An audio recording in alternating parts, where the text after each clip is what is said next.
नमस्कार दोस्तों, मैं हूं रामेंद्र सिंह चौहान।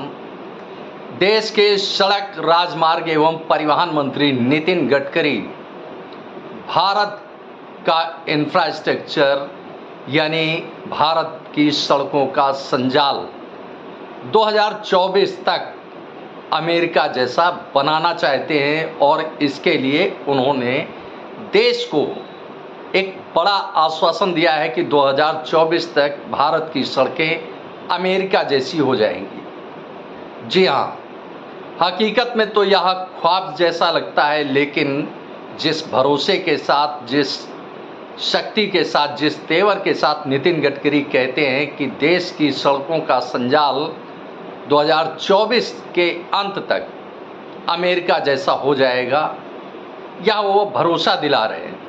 कई हाईवे ऐसे हैं जो खूनी हाईवे के रूप में परिवर्तित हो गए।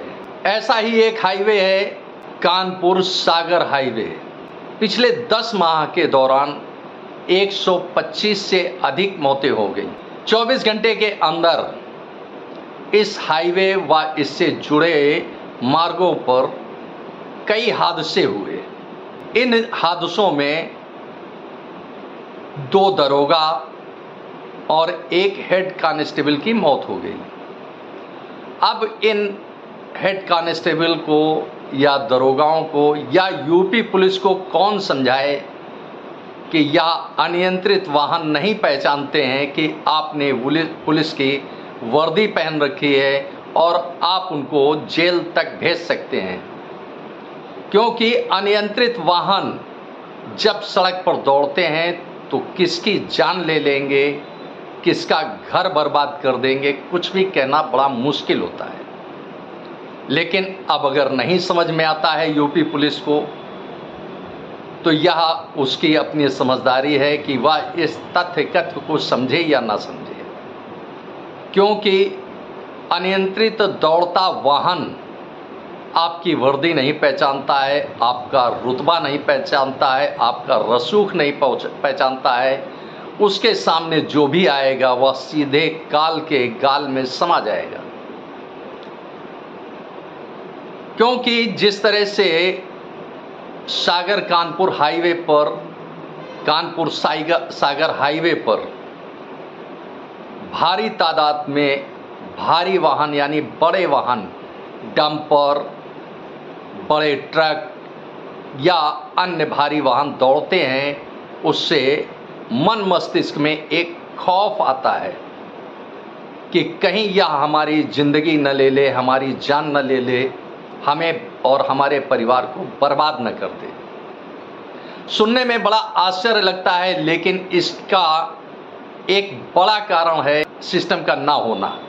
सामान्य तौर पर जो नियम कहते हैं, जो हाईवे की व्यवस्थाएं कहती हैं कि यदि किसी हाईवे पर 3000 वाहन गुजरते हैं और वह 2 लेन होता है, तो 2 लेन हाईवे पर 3000 या इससे कुछ अधिक वाहन दौड़ सकते हैं, चल सकते हैं और कंट्रोल में रहकर वह रफ्तार भर सकते हैं।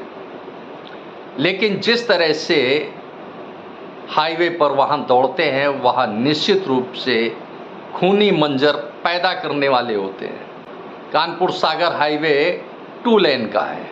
निश्चित रूप से कानपुर सागर हाईवे पर ओवरलोडेड वाहनों की संख्या बड़ी तादाद में होगी और इसके लिए संभागीय परिवहन अधिकारी यानी आरटीओ ही जिम्मेदार है कि जो भारी वाहन कानपुर सागर हाईवे पर चलते हैं, जिन्होंने 10 माह में 125 लोगों को मौत की नींद सुला दिया है, इन भारी वाहनों में चाहे वह ट्रक हो, डंपर हो या कई बार ट्रैक्टर में भी पीछे नंबर अंकित नहीं होता है या गाड़ी का नंबर पीछे अंकित भी होता है, तो या तो उस पर कालिख पोत दी जाती है या उसे मिटा दिया जाता है या उस पर मिट्टी लगा दी जाती है, जिससे आप पीछे की ओर से गाड़ी के वाहन का नंबर नहीं पढ़ सकते हैं। उन स्वार्थों के कारण कानपुर सागर हाईवे पर हजारों की तादाद में बिना नंबर प्लेट के वाहन दौड़ते हैं और लोग मौत का शिकार होते हैं, इसके बाद यह होता है अज्ञात वाहन ने कुचला। बड़ी बेशर्मी की बात है और शर्म आनी चाहिए ऐसे विभाग को जिसका उत्तरदायित्व है और वह इन सब चीज़ों को नहीं देखता है। 3000 वाहन क्षमता है इस सागर हाईवे की, लेकिन इस पर 10,000 या 10,000 से अधिक वाहन दौड़ते हैं। वाहनों में ओवरलोडिंग होती है, उन पर नंबर प्लेट मिसिंग होती है और इसके अलावा वह अनकंट्रोल्ड होते हैं। सागर हाईवे का चौड़ीकरण आवश्यक है और यह चौड़ीकरण या हाईवे को विस्तार देना यह केंद्रीय सड़क राजमार्ग परिवहन मंत्री नितिन गडकरी के मंत्रालय का उत्तरदायित्व है। यदि 3000 से अधिक वाहन दौड़ते हैं तो या तो कानपुर सागर हाईवे 4 लेन होना चाहिए या 6 लेन होना चाहिए। अब कई बार यह भी होता है कि कोई भी वाहन उल्टी दिशा से, विपरीत दिशा से आ रहा होता है, लेकिन पुलिस बल यानी यूपी पुलिस या ट्रैफिक पुलिस जो वहां होती है देखती है और अनदेखा कर देती है। ऐसे वाहनों को एक बार 2 बार चेतावनी, इसके बाद सीज करने की कार्रवाई कर सकती है, चाहे वह ट्रैफिक पुलिस हो या यूपी पुलिस हो या आरटीओ हो।